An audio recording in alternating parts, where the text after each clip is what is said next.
Ngayong Kapuso Month, ang pintig ng puso mo, bibilis ang takbo sa mga Afternoon Prime at GMA Prime Encuentro!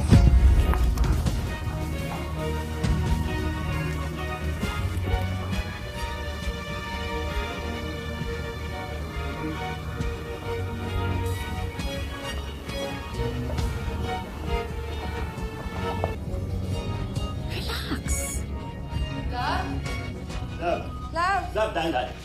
Dahan. Hi, Marge! Love, yung baon mo. Kalimutan mo. Cute, ma. Kaya, bantayan. Kunyari, ako yung scientist. Merong scientist, tapos kukuha ng something sa akin. Tapos makakagawa ng kakopya ko, ng kamukha ko. Mula sa mukha, ganun. Oo, ayan, yan ang sasabi. Tibayan mo ang iyong loob, Bitena. Hindi maaaring si Hagawin lamang ang puputol sa iyong buhay.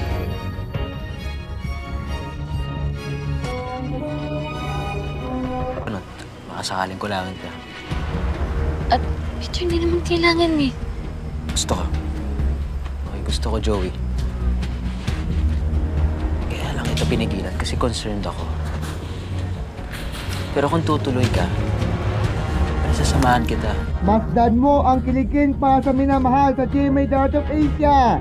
Treat your someone gifting na pick sa palaban tuwing pananghalian sa It's Showtime. Lubos ang relasyon na revelasyon o usapan sa Pastok with Kuya Bunda. Loving it yourself para masorbe mo ang jowa sa Family Feud. Palaban sa PBB Hotel na dating housemates na mga kasama sa PBB Celebrity Collab Edition 2.0.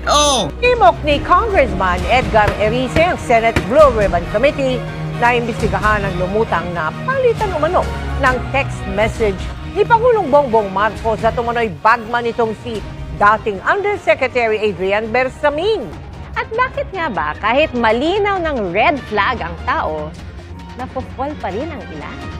Yan po ang pinusuhan sa Barangay Saksi ni Jamie Santos. Damang-dama talaga, basta GMA Afternoon Prime at GMA Prime!